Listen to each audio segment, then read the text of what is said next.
Hey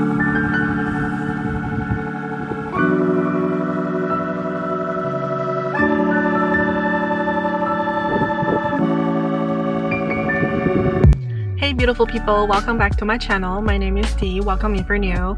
In today's video, I want to talk about the danger of herd mentality and the pressure of feeling like you have to choose sides. We all know the past year was already crazy enough, but then it just continued to culminate last Wednesday. I won't go into details about politics because that's not the purpose of this whole channel and my video today.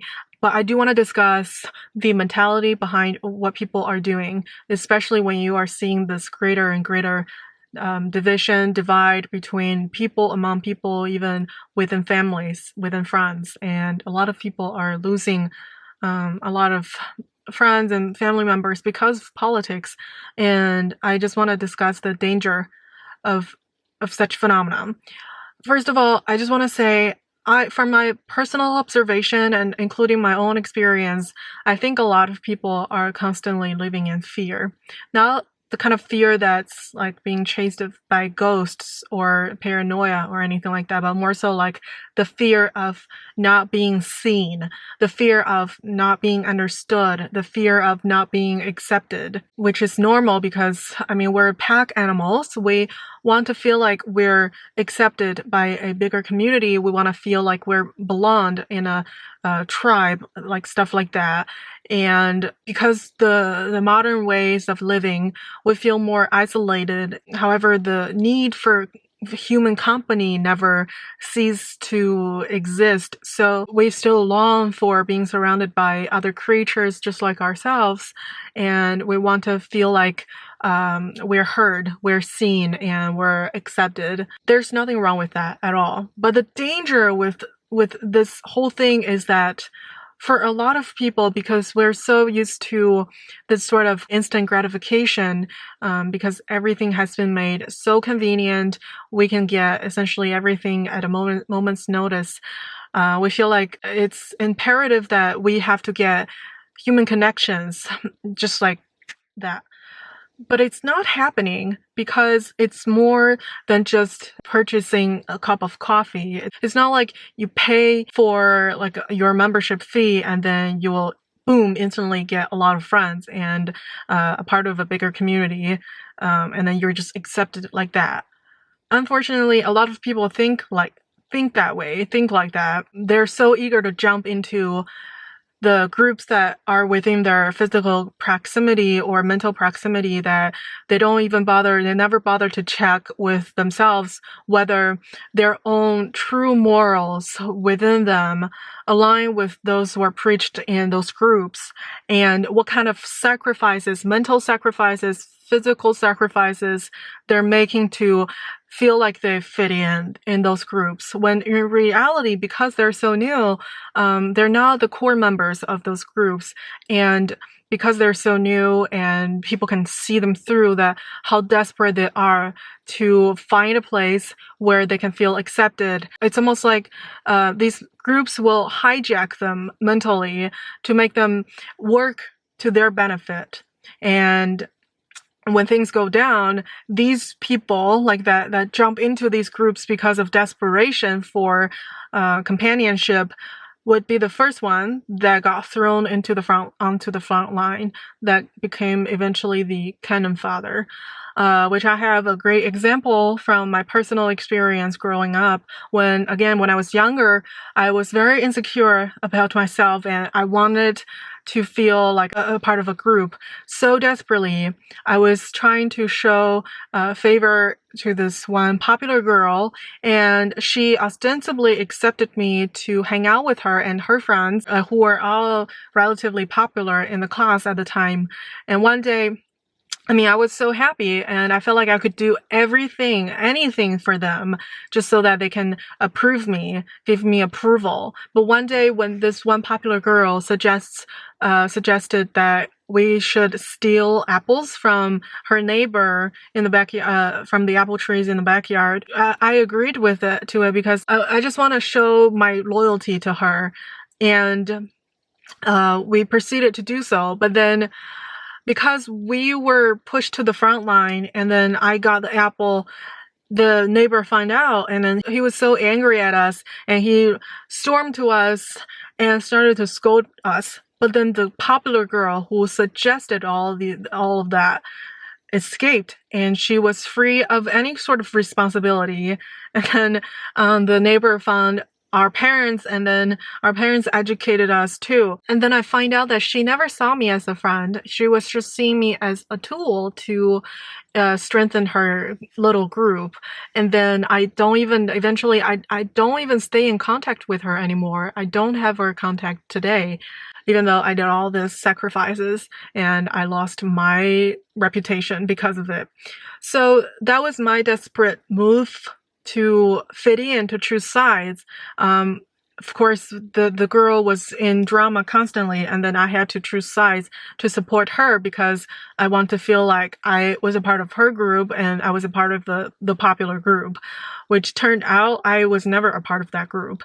And it was mostly because I know that my morals, now that I look back, I know my morals never aligned with what that group has been preaching and has been just kind of pushing on to people. I was blind to it because I was in a very, very vulnerable headspace. And I was having a very, very low self-esteem because I couldn't stand firm on my ground, and I wasn't confident in just sticking to my guns because I was a nobody. I wasn't from a rich family, or I wasn't from like a powerful background or anything like that. That's why I feel like I had no value in just like in myself. That's why I wasn't confident enough to not picking sides, to just stand my own ground. But now that I've experienced more things, accomplished more things in my life by myself, I see my own value. I see what I can accomplish independently, and I gain more confidence consequently. I applied for grad school from China all by myself. I didn't spend my parents' money in my tuition fee because I got it waived. And then I got the visa by myself. I got everything by myself. And I'm proud of what I have accomplished. That's why I don't feel like I have to bend over backwards to fit in a certain group that I disagree with. That's why when I see others still doing the same thing I used to do and then failed, and then they're still sticking to it, being miserable, being in that group rather than being more independent, and alone, that's the trade-off. If you want to be more independent and if you don't want to make moral compromises, you have to wait. You have to have that conversation with yourself more constantly, and also you have to endure more loneliness as well as boredom. But it'll pay off in somewhere down the road in the future, because when you're strong enough, when you stand your ground firmly enough, you start to become the core member of your own group, and then you start to attract people who share the same morals as you. And that kind of bond is going to be stronger than whatever group that you are so eager to jump in because of desperation. So this is one thing. I see a lot of people are so eager, so quick to show their loyalty to certain political group or political view, not because that's what they actually believing in, but because that's what's popular, that's what's acceptable by the mainstream.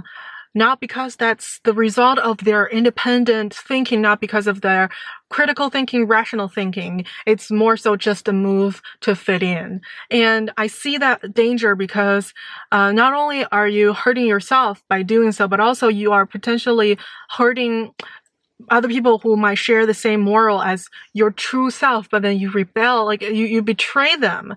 And you might potentially hurt them by doing so just because you're just afraid of rejection by the popular group in your life right now in front of you. And you're so afraid of waiting and discovering yourself more so that you can somewhere, like, so that in one day in the future, you can truly be happier. But that's just my vent on my observation about how people think nowadays, the danger of such mentality. And I just feel like we need to have more tolerance for boredom and loneliness.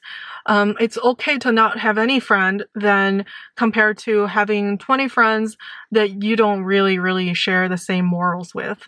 And it's okay to have friends that are very different from you, which is inevitably the case because we're in such a diverse world and people grew up in different households, sharing different worldviews, which is totally normal. And the thing is, if you want to be happy, truly happy, you have to figure out who you are, and you have to figure out what your values is and what you can bring to the table, actually bring to the table, and what you can contribute, what you're good at, and then eventually tap into those things to actually contribute to the right community, to the places where you can feel truly fulfilled and accomplished and accepted, not someplace just popular, deemed as popular by the mainstream, because you yourself might not be the mainstream. But that's just my rant, and if you want to add anything, feel free to leave it in a comment below, and any suggestions or constructive criticism, feel free to leave them all. And then don't forget to give me a like if you like the video and subscribe. I'll hopefully see you in the next video. Take care. Bye.